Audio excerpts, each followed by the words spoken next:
Hey, what's up, guys? So, I'm choosing to record the damage done by the storm. I'm walking there now.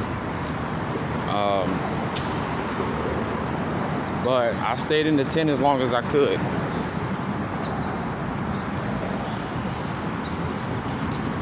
I was telling my buddy that it was actually safer for me to be here at the bus station and at Walmart around, those big solid walls than to be in the tent. Of course, don't ask why. What made you want to go? I don't know. I had to get up eventually because those gusts just were too extreme. So take a look at the damage. The plan was to return a video game system that I basically broke down to: do I want to live uncomfortably without it, or comfortably with it? Or uncomfortably with it, comfortably without it. And I'd rather live uncomfortably without it than have it and can't even play the darn thing.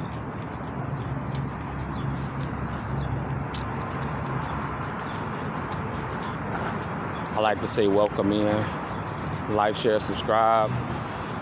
Don't share it. I mean, hey, I don't, subscribe and comment for sure. How I ended up in this situation, you might ask? Taking spiritual accountability. And it pushed me toward a life of solitude. This morning, I had to take some time to talk to God and start. No flooding.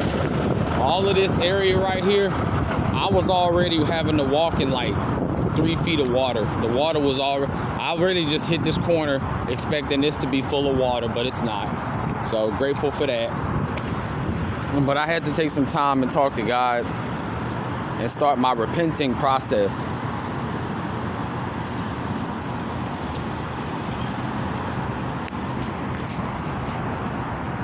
I had a direct line to God. I had to have a talk with God because, for lack of a better term and for time's sake, I was on some very demonic influence. Getting so angry, understanding that a lot of what goes on with me has to go on. It really, really caused me to turn away from God. So let's look at the damage, guys. This is what we got. This is what we got. Let's take a look on the inside. Take the bag off. Ain't no telling what critters then crawled in here.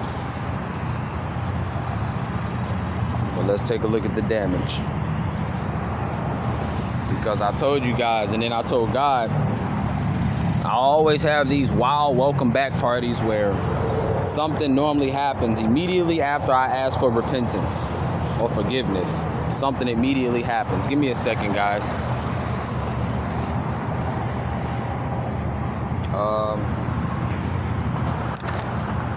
Somewhere I can mount the phone where I can do what I need to do. Let me see. Give me a second. I'm sorry.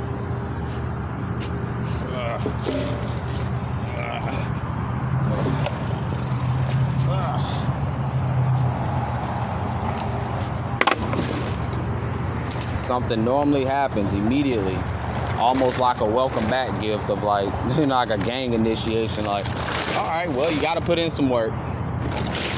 You got to put in work. And basically, I was asking for that because a lot of what goes on with me, it causes me to get so angry that I do believe it's killing me. Make no doubt about it, I do believe it's killing me. And, I have to preserve my health my mental state, all of these things. I have to preserve it because I've been on this path for so long, man, that just give me a second, guys. I gotta get this stuff done. Just give me a second. But that's the damage. Everything, there's nothing really too bad. I can probably patch her up. But I gotta get to it. So give me a second. Try to put my phone somewhere safe.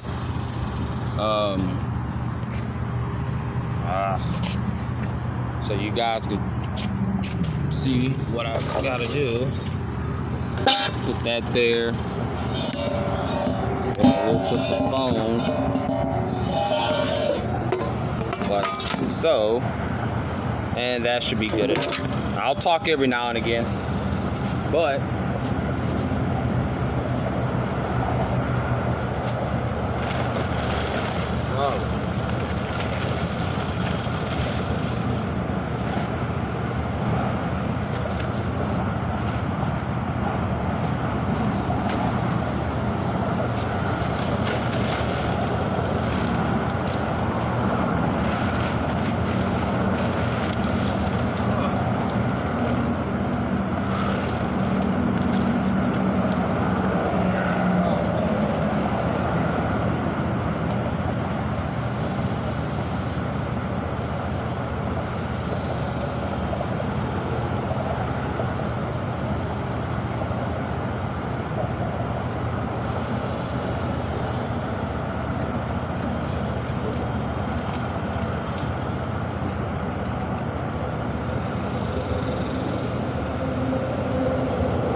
Well, the damage isn't that bad on the inside,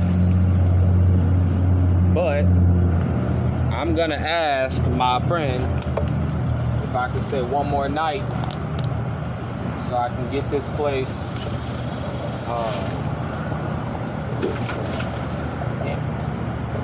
stay one more night to give me time to let the money center there at Walmart open up, because they're closed.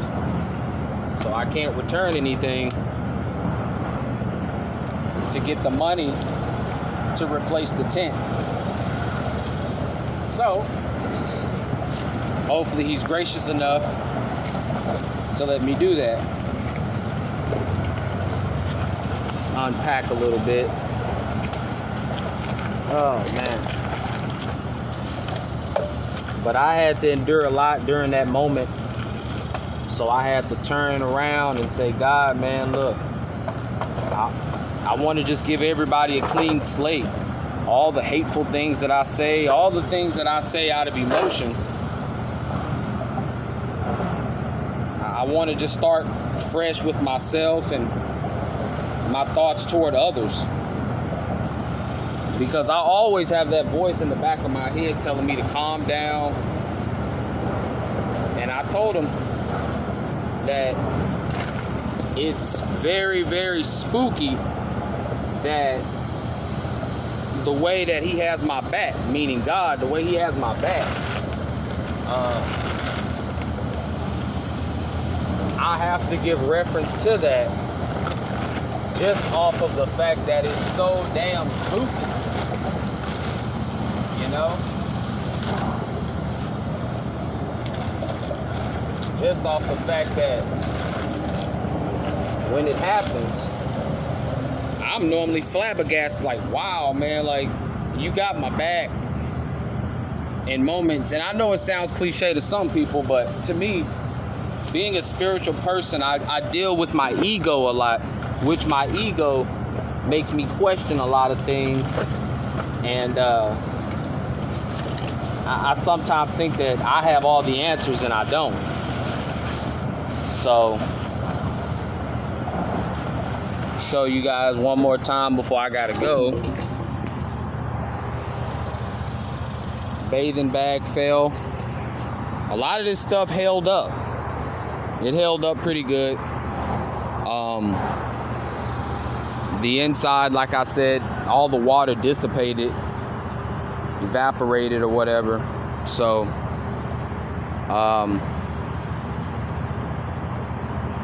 gotta change of clothes, stuff like that. So I'm probably gonna be sitting in my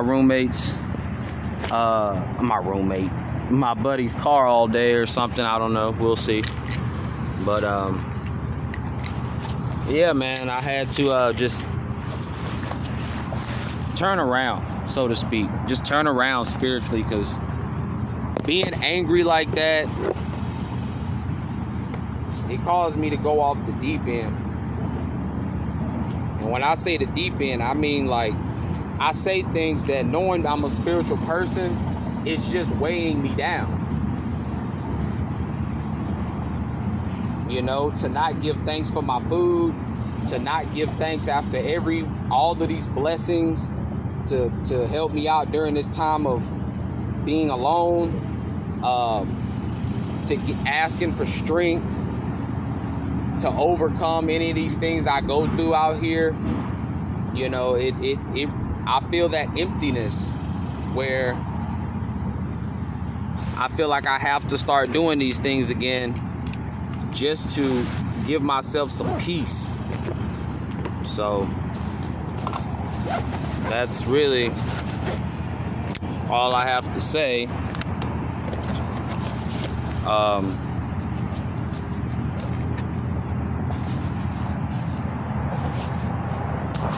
But I'm getting through it.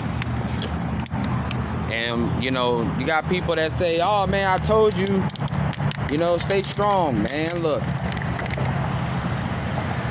there are times where if us human beings didn't have a soul and a spirit, there'd be several times where, I told God, if this was a test, I failed miserably. If this is a so-called test, I have failed miserably. I get an F, big old fat F, because I just checked out too many times. Too many times I checked out and didn't want anything to do with God, or didn't want anybody's help, or I was, like the Bible says, I was a bad wife. I was a bad wife, ungrateful wife. And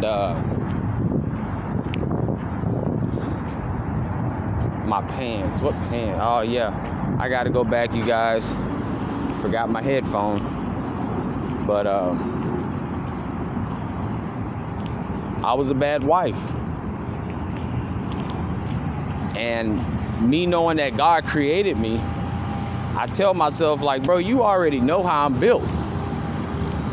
I don't like strange coincidences, because I like to compare it to the fact that God knows that I'm on a higher spiritual plane than most people. So what happens is, it's like watching a movie for the 5th time, and you already know how it's gonna end, but you still have to watch it and go through, like, I already know what he's gonna do there. That's how I look at my life. I've mastered this aspect of it. Now all I have to do is just play it out. I just have to watch it all play out and hope that, during those critical moments, that I make not only the right decision, but the spiritual decision, the right spiritual decision. An example of that would be how when people, I'm not the guy that laughs when everybody's laughing. I do understand that I'm a very unlikable person, and I understand that so much that, nope, not taking it. I understand that so much so that